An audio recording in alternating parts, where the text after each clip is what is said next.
Hey guys, welcome to the channel. JB here. Excited you're with me today. I have a stack of devices. Now that is a stack, right? Look at that. That is a stack of devices here. And today I'm doing something that I've never done before, and it is the negative of these devices. And this is really hard for me. I don't even like to short stocks, let alone talk about negatives of anything. But I get a lot of complaints. I get people saying, JB, you're always so positive about these devices with your awards and you talk so good about them. What are the negatives? Well, let's get into that today. By the way, this is a Community Morning channel. We have a Facebook group where we got some great dialogue going. Want to join us over there? Just go ahead and click the link below. We'd love to have you when it comes to talking and having fun. Also, you can comment below, which would be great. But let's get into it. We're going to start with the Onyx Boox Note Air right on top. Here, this is really taking a lot of market share and for good reason. But this is a negative show and we're going to talk about the negatives. So the negatives are a lot of people buy this with a lot of expectations, like using it with OneNote and applications from the Google Play Store because it runs Android. Well, the truth of is there are some apps that work, but a lot of apps don't work on this because they're not designed for this device. They're actually designed for an Android, other type of phone or tablet. And so they end up being really wonky on here. So that's a negative. The other negative is it is really hard to set up. I get a lot of people that have trouble connecting with the Google Play Store, so much so Onyx has to put a note in here how to do it. So it is a challenge to get it set up.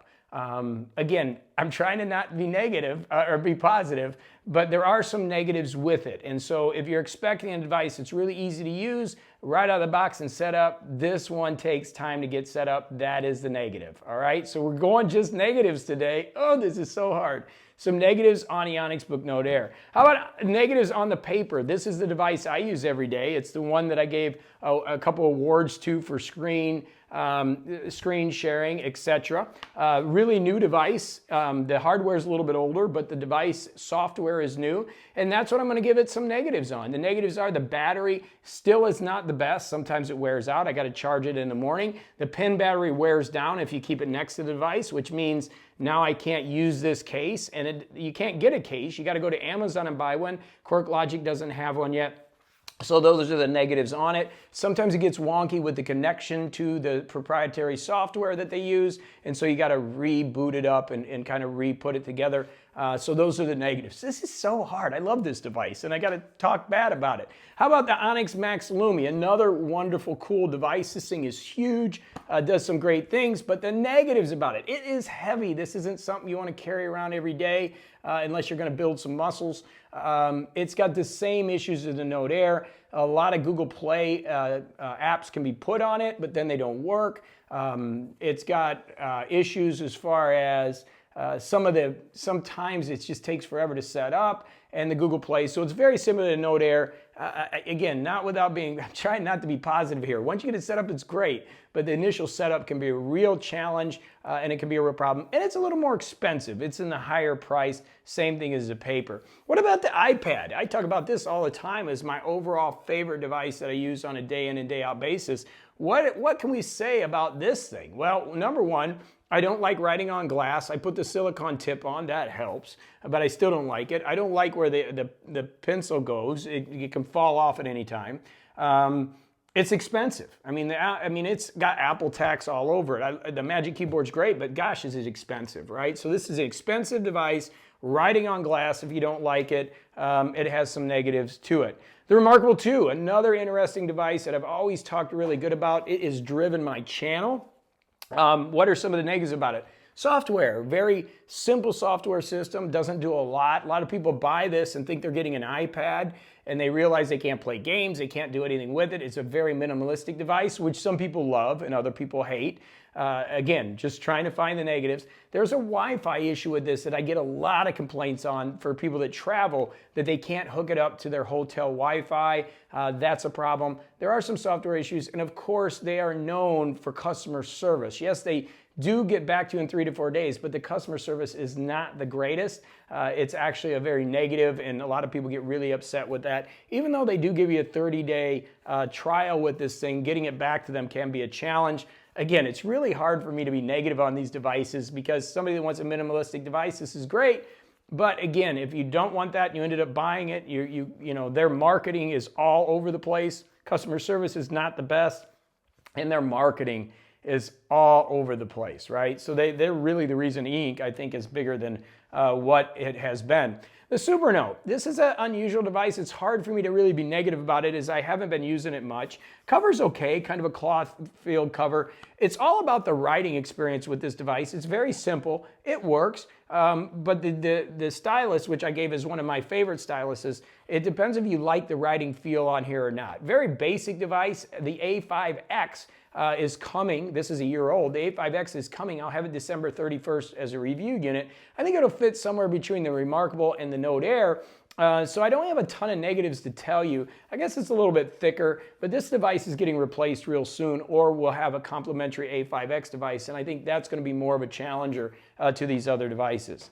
And then to the new Samsung Galaxy Tab 7 Plus. This is a real interesting device. The screen on it is absolutely beautiful. The pin is kind of cool the way they put it, except you got to point it that way to charge. And the thing that I can't stand about it, just can't stand about it, is it's not lappable, meaning it just doesn't lap well on when you're trying to do something. And for a tablet, for me on the sofa, that has to be, it has to happen. So maybe I'm doing it wrong, but it is not lappable at all, which means I do not use this as much because I'm not going to have it on my desk. My desk, I have my iPad or my computer, which typically is what I'm working on all the time, and an e-ink device, which is typically the paper device. So for this to really take the place of that, it needs to go with me to the sofa, and it just doesn't lap real well. So just to review, lappability with the Samsung, a little more pricey, but does do a lot of things. Supernote, I don't have a lot of negatives. It just is kind of blah right now until we get the A5X, and then we can really start hammering it. The Remarkable, best marketing company in the world, but really that marketing can hurt it sometimes. They haven't been able to keep up with production. The device itself, I've always said, is great, but there's some issues with the software, and that Wi-Fi issue for travelers can be big. It's something that I don't bring up enough because I get hammered because people are saying, hey, I bought this and I can't even take it to a hotel and log in, and I think that's important. The iPad, expensive. Lappable, I like it, but expensive, and writing on glass just isn't my thing. The Boox Max Lumi, again, it's hard for me to be negative. It really is, because it is a great device, but very complicated. You need to know what you're getting into. For me, if you're going to use this as a be-all, end-all device, that's great, but I would use the iPad, so it's just depending on what you need it for. The paper, again, one of my favorite devices. I love the writing feel, the satisfaction of it. Oh, and the nibs are expensive. The accessories are expensive for this too. That's another little negative. And then the Note Air, the one that everybody's buying, you know, getting the screen protector on it is a nightmare for me at least. I don't like the case. There's some quality issues with it, and the complexity of it makes it really tough to use it. So these devices, I always say it's about the use case, and people get mad at me. I get some comments on that, and you can go over to our Facebook group, by the way, and join us, because we like to have discussions. They say, hey, JB, you're always so positive about all these devices. You say it's use case, but that's the truth. I wish I could say one device could do everything. If it was one device, I would say the iPad. But at the end of the day, you got to find what works for you. There are people that absolutely love the Note Air. There are people that absolutely love the paper. There are people that absolutely love the Lumi, and they use both of these. There's people that love the iPad. There's people that love the Remarkable 2 and the iPad. People that love the Supernote, and there's people that love the Samsung. So it's hard to tell you exactly what to use, but by being a little negative today with these devices and giving it the thumbs down, which is hard for me. We got it on the Quilla. It's really hard for me to give thumbs down.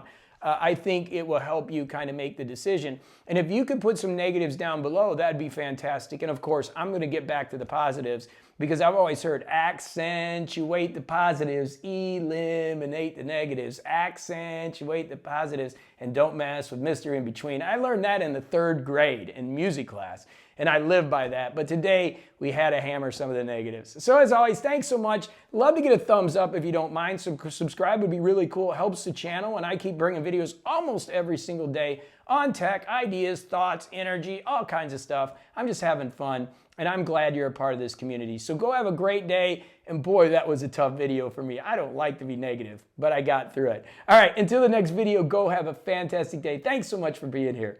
Go do it to it.